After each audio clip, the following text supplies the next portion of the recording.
Welcome to the Meat and Potatoes podcast. Today we're here with Brett Brumley, who is the CEO and founder of Lender Toolkit. How are you? It's doing excellent today. It's a great day.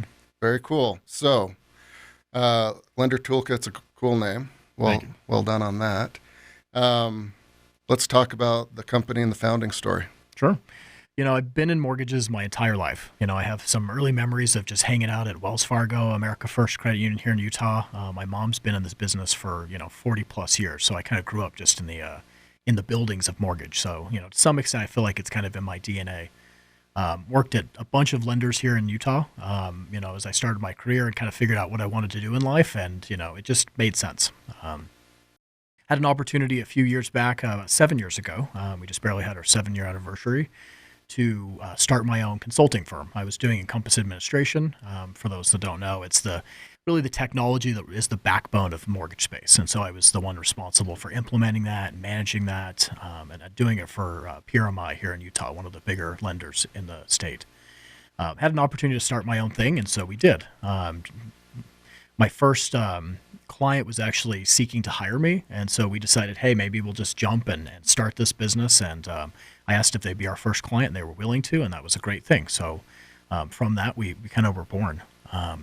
Within a few short years, we thought if we had 2 or 3 employees, we'd have made it big. I was doing well. And so within the first 2 years, I think I had 10 employees, and it just took off from there. Very cool. And as industries go, fairly complicated and a lot of red tape. I've bought 3 houses in my lifetime in 3 different decades, kind of. There was a lot of paperwork, and then there was less paperwork, and then there was more paperwork after the recession, it seemed like, even though a lot of it was still automated. So advantage for you kind of to have grown up in the industry. But you had a pretty good idea, I would imagine, when you launched Lender Toolkit of what you could do better, right? Absolutely.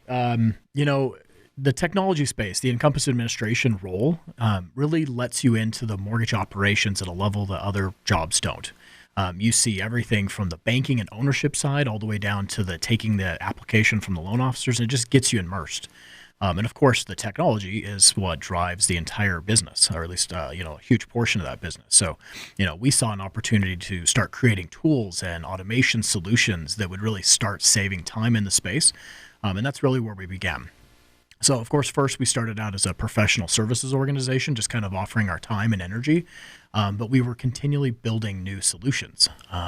Everything from automating the disclosures, like you were saying, there's tons of documentation, kind of too much documentation sometimes, and it's difficult to know what needs to go to the consumer, what is sent, what's in compliance, what's not, and that's a really difficult process for people to do manually. So we have tools in place to automate that process. We stepped into other areas of the operations, from underwriting to closing. We've got a flagship product in underwriting. And then we have tools that solve problems for the tech side, the administrators. So, we've got so many opportunities in the space, and it's been fun. Very cool. And who are your customers now? Right now, we have about 350 customers nationwide, probably 75% of the top 25 lenders in the country. So anybody from, the big giant names, PennyMac, to, Fairway Lending, big banks and lenders, to small hometown brokers and communities, like those that are here locally. So, we really run the gambit. Okay. And, you mentioned you're, building products and technologies in the toolkit, right? Do those get tweaked or modified depending on the client and the size of the company, or is it one size fits all? It's a great question. There's nothing one size fits all about mortgage. I think that's what makes the industry so difficult, is it's very niche, very specialty. So we've had to design aspects of our technology to allow for customizations for lenders. Each lender does things a little bit different. I think that's what makes them special. And so our technology has to support that. So when we automate an underwriting process, we can't just go in and take over a lender's entire underwriting process. There's feedback they have. There's ways they do business. So our technologies, our primary product is AI Underwriter. And it's actually a kind of a rules engine that allows you to feed in some of your specifications, your niche guidelines, different ways of doing business right into the tool as we analyze all the different data points. So it's a little bit custom and a little bit off the shelf. Gotcha.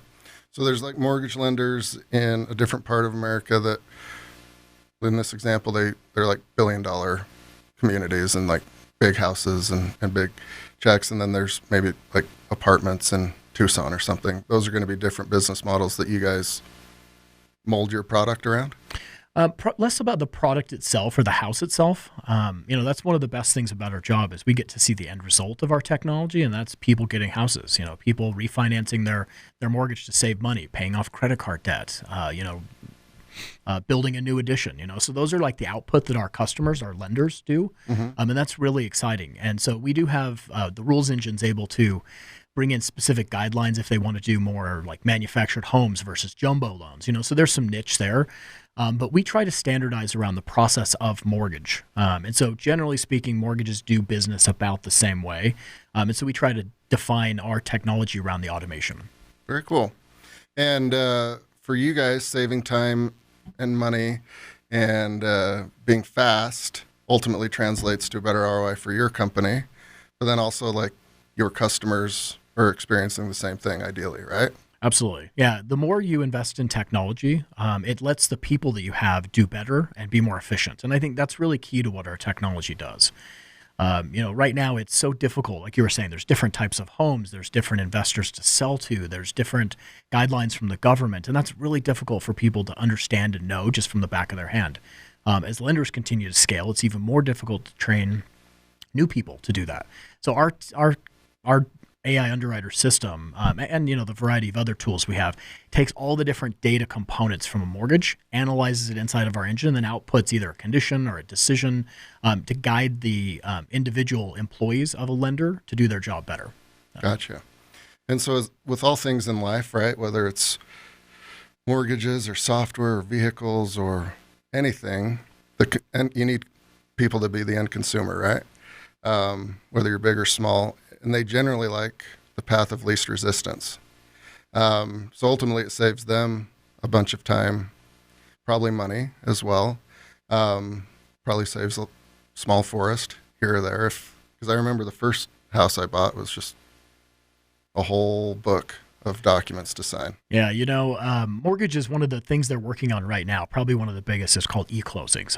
It's really coming to market fast. Consumers like it because they can just sign on their phone or an iPad and go through 70, 80 documents just in a breeze. There's even notaries at home. So they're called remote notaries. So you can actually be in the comfort of your own home and have your documents notarized where before you had to go into a title company. That's really exciting. So our industry's evolving technology-wise faster than I think a lot of other industries because they've been a little bit behind the times. And so everything from e-notes to automation underwriting is a direct result of saving time and money. I think I heard a statistic a while back that said that getting a mortgage was almost about as fun as going to the dentist, right? Like that's a terrible bar for our industry. And the way we solve that is through automation, a better friendly user experience, things on your phone that you would expect from all the rest of the technology in the space. So for us, it's really fun to be able to implement that. Yeah. And if you're the end consumer and you can see these guys look like they're squared away and they're going to make it as easy as possible, you'll probably go with them. Yeah, absolutely. Lenders that have fully embraced automation and technology can scale better, have a better return on their investment, can capitalize in a buyer's market, but even more right now in that contracting market, they're able to save costs and still operate. So, there's a place for us all the time. Yeah. So this has been an interesting time in a lot of areas in human history, but houses, the housing market, people buying in and out. You guys are deeply involved in that. How often do you worry? How often do you kind of try to look around the corner and guess on how things are going to work and how does it impact your business? Thankfully, being in the technology space of mortgages, I feel like our company is a bit more insulated than, say, the ups and downs of the roller coaster that is mortgage. When rates get really high, lenders, get concerned about costs and they get concerned if their volume contracts. As we just barely came out of amazing rates and, big economic booms for lenders, they're trying to deal with problems like scale and hiring and taking enough customers. So for us, we solve both of those problems. Our goal in all of our automation is to make them more streamlined, provide a better user experience, cut costs, and give a good ROI. So for us, it doesn't matter if it's a contracting market or an expanding market. But I think our industry as a whole is entering a space where we're looking at market contraction. Rates are starting to go up. We've probably refinanced everybody that has. If you haven't refinanced at this point, you better get on it because rates are going to go up here in the next little bit. And so for us, we're really starting to figure out a way to kind of shift our message a little bit more to talk about cost savings efficiency gains so that they can continue to operate in the same way without the business coming in. Gotcha. All right. So you talked about the ability to scale for your customers. You running your own business, how do you look at scaling your technology, your products, and your team as it relates to your customers, making sure they're solvent and good? I'm thinking like 2008, 2009, right? I think in our space, the need for technology is increasing day over day. Mortgages is more of a business that's evolving the last few years, and so they're seeking to find technology solutions when before they weren't. Mm-hmm. Their emphasis was more on the people of this, and that's really important too. But technology is vital if you're going to succeed. So for us to scale, we have to have the people in place to support them and the technology and tools. And that's been difficult, but probably the most exciting part of my job.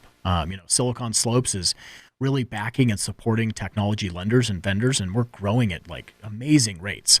So for me, it's been exciting to actually figure out a way to support our clients and then have the revenue coming in to scale the business appropriately. Yeah. It's difficult to find the right people to make this happen because it's, again, very niche, but it's really exciting because the opportunities are there. Yeah. So you mentioned it's exciting for your, being the CEO. You obviously do a lot.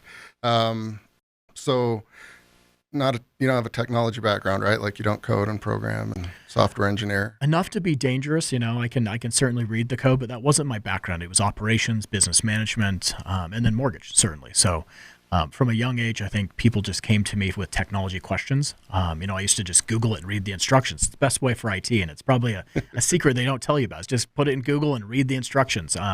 But because of that, I was presented with unique opportunities in my life to then be in charge of technology, and I just loved it. So Gotcha. And so you mentioned AI, which is a big boy, big girl technology. How do you, as the CEO, how are you a part of like product innovation and new ideas, new technologies, just for your company? Is it whiteboarding out? Like how do you start it and finish it? We use, for the backbone of our business, we use a software called Teamwork. Project management is probably one of the most important parts of any startup's business. If you can't understand what your roadmap is, what you're doing today, what your teammates are doing, you're going to crumble into your own weight. So we have a really robust project management methodology that we run everything. We use it internally for our own initiatives, and we make sure our people use it on our customers' projects, and that really helps. We're spread out all over the country. We've got 30 employees nationwide, and we couldn't do that unless we had some type of software to be collaborative. The other places that we use for AI, that's really on our customers' products. We haven't really used that internally yet. But we're starting to get into OCR, machine learning, to really understand all the massive data points that are coming in on mortgage, and what that means to the loan and the impact to consumer. And so if we don't use those technologies, I feel like we're going to get passed up. Yeah. So those are really critical things to our industry. And then overall, like macro, and if you want to relate it to you guys, like Web3, crypto, blockchain, is that starting to trickle in? There's a few companies that are playing in the blockchain kind of environment. I think that's really interesting. Right now, I think for our space, it's more marketing pizzazz and a little bit of make you sound sophisticated because it's not really adopted at all. But I can really see the advantage of going down that path. Security is a huge concern with financing and with lending. And so with blockchain, you have the ability to secure a transaction, secure data at a level that's just unlike anything else. Is it necessary today? No. But will it be in the future? Absolutely. So we're starting to kind of dabble. Yeah. Crypto is something that I'm kind of personally passionate about, and I definitely see there's an opportunity in mortgages around crypto. Everything from paying the fees that you have on your loan to actually securing a loan in with crypto.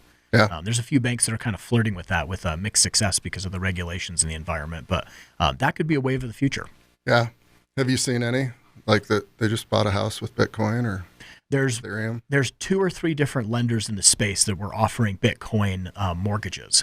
They rolled them out as a beta to see what it was, but finances are backed by big banks around the country, and without the regulatory power of the government and some rules, they're not going to jump into that space easily. Yeah. So I think you're gonna see other industries probably take shape before you really see cryptocurrency come into the mortgage space. For things like paying for your appraisal or your credit report or other things that you have to incur, that could easily be done with cryptocurrency. Yeah. So it sounds like you guys will be right on the cutting edge of that when the timing. We sure hope so. Right. Yeah, absolutely. Very cool. And then you mentioned you guys are kind of a distributed company and have been even before 2020. there's obviously upsides to that. Don't have to pay for an office. Don't have to pay for snacks.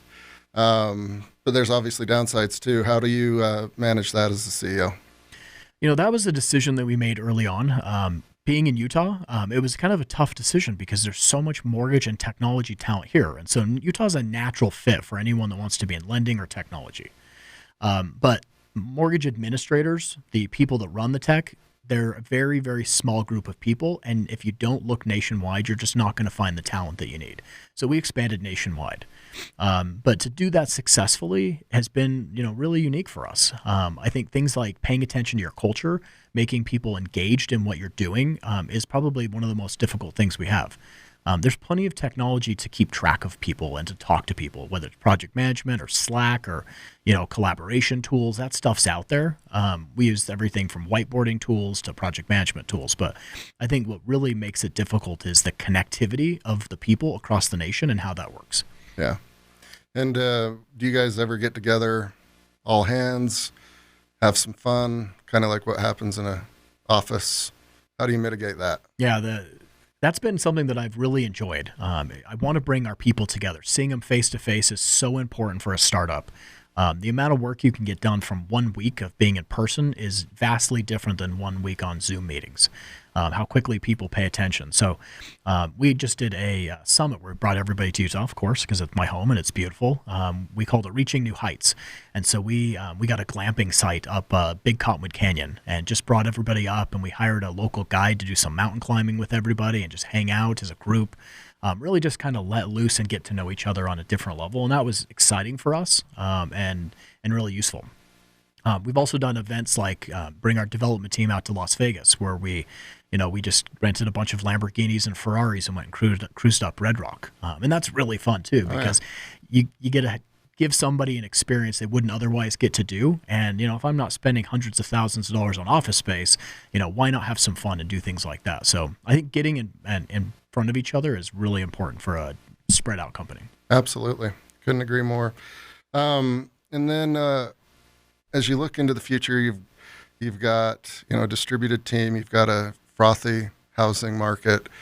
You're obviously like trying to find your talent, whether it's operations, development. So you've got to compete with everybody. What are you guys going to focus on over the next year or two? The next year really is on automation. I think the value add to automating specific key departments inside of mortgages is just unmatched. So right now, like I said, our flagship product is AI Underwriter, and underwriting is one of the most critical aspects of mortgage because that's where the sales teams are making sure that all the consumers' documents are in, the loan is perfected, they're minimizing risk for a lender, and then they're prepping it to close the loan and give you your keys or the finances that you need. And so it's kind of a linchpin function that is really expensive and time-consuming. And so if we can streamline that process, which we feel like we can actually underwrite automatically in 30 seconds 90% of the loan. Just a click of a button and you have a decision. And that's incredibly powerful. There's only a few companies that are dabbling in the space. And so, we've been in that space for a while and doing really well. But where we're focusing on the next couple of years is other places outside that. Besides maturing that particular platform, we can go upstream into the closing or post-closing functions, or we can go upstream to sales and deal with automation for collecting the documents and making that perfect. So a few other unicorns here in Utah are doing the sales side really well. Simple Nexus is a good friend of ours and just got a huge round of funding here in Silicon Slopes. Yeah. And they're really focused on the sales and the relationship with the realtor. In other areas, of course. So there's just so many opportunities. But I think our focus is going to be on operations and streamlining processes inside the mortgage space. Gotcha. And what is the advantage of being in your industry is like overall data points? Like, can you see 2 or 3 weeks ahead, 2 or 3 months ahead if there's going to be issues across America? Like just data points that because of your experience. Yeah, that's a really good kind of insight is that as we see rates fluctuate and rates go up, or you see applications diminish, you can really start to see what the country will be reporting on in 3 to 6 months. And so that's kind of exciting. I think where we have an opportunity, though, is starting to analyze data on a given loan to see if in 2 or 3 months the consumer would naturally qualify.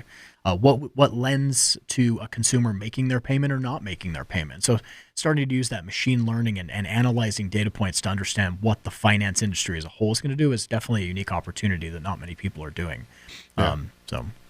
And this is just a fun, weird question. If you don't want to answer, you don't have to. But, 10 years ago, maybe even 5 years ago, for sure 15, 20 years ago, kind of an entry-level job right out of college in Utah, you could buy a house or a townhouse or a condo. Speaking from experience with having interns over the last 3 or 4 years, and then they've gone on and got their entry-level jobs, it's tricky for them. So when you're at a family barbecue or cocktail reception and people are complaining about that, what are some of your words of wisdom? Utah's a hot market right now. Bought my house even 4 or 5 years ago and did a renovation on it. By the time the renovation was complete, it was almost double the cost. And so it's definitely a challenge that people getting out of college are looking at going, how can I afford something like that? Buy something in a community that is maybe not the trendiest in the state. I think everybody wants to live in, 9th and 9th of Salt Lake or Park City, Utah, or Cottonwood Heights. You don't just buy that right out of college. And I think people set their goals a bit too unreachable right away. Buy a house in Ogden, Utah. It's an amazing place that's up and coming. Homes aren't as expensive there, and it'll give you an opportunity to start developing equity, learn what it is to be a homeowner, and then you can pivot into other places and start selling your home. There's tax advantages, and of course you can use the equity to buy another house. So, jump through it. You could buy a small house that needs a little bit of work and paint it and put carpet in it. Do minor things, and then in a hot market, they'll sell quickly and you can make some money. Yeah. So, just don't overcommit yourself when you buy a home. Make sure you find the right place and live in it for a little while and improve it and then sell it and do it again. Yeah. Well, there's something to be said with luck overall, right? Like, buy in Idaho. Don't come to Utah. Utah's such a great market. I definitely want to buy a house here in Utah. I think we've heard rate numbers of like 10 to 15% every single year increasing. Yeah. So this is a great place to be. But there's a lot of opportunities in different places of the state to buy a home. Oh, for sure. Cool. All right. And then last question, meat and potatoes question here. CEO of a distributed team, scaling, growing, tech heavy. How do you manage your day? My day is chaotic, like probably most founders. I feel like a little bit of structure helps. Us as a company, we focused on wellness, and that's been kind of an initiative we've done the last few years. So we have someone that does guided meditation sessions throughout the day, and I feel like the most important part of my day is actually decompressing from my day. I think I was watching Masters of Scale. It's another podcast, and they were talking about what founders do at night. And I was going into that thinking for sure they talk about organization and they did research on other companies. And no, I was completely surprised. It was all about wellness. It was about decompressing and letting your mind and those ideas flow and, disconnecting a little bit. So one of the most important parts of my day is actually not related to my day. And I would say it's a meditation session. Take 30 minutes as a company and we just breathe, relax, and just, try to understand what other things are going. Beyond that, though, I have a pretty structured day where I carve out a specific amount of time in my day for emails. I try to limit that. Emails can be so distracting that if you're in your email box every single day, it'll take you away from what you're really trying to focus on. So I only do that for like an hour or two a day. I carve that aside. Then in the afternoon, I've got times dedicated for meetings. And I try to meet with my department heads throughout the week at key points just to get a touch base of what they're doing. So I like a lot of structure and organization. That work time versus creative time has to be there. But like I said, the most important part is to step back a little bit and take it all in. Yeah. Enjoy what you've built and have a little bit of fun in life. Exactly. Otherwise, according to the experts, you'll burn out. You've got to carve out that 8 to 10 o'clock time in case there's a powder day too. I've got to be able to get up skiing too if there's a really good thing. Can't have a bunch of meetings stacked up first thing of the day if you're going to hit the slopes. Yeah, it's funny that people get sick a lot on powder Yeah, days. that is kind of a thing for sure. Flat tires. Very cool. Thank you so much, Brett, for joining. I really appreciate it and impressed with what you guys are doing there. Great. Thanks for having me on. Appreciate it. Doing Silicon Slopes is an amazing organization, so we're excited to be part of it. Appreciate that. Thank you.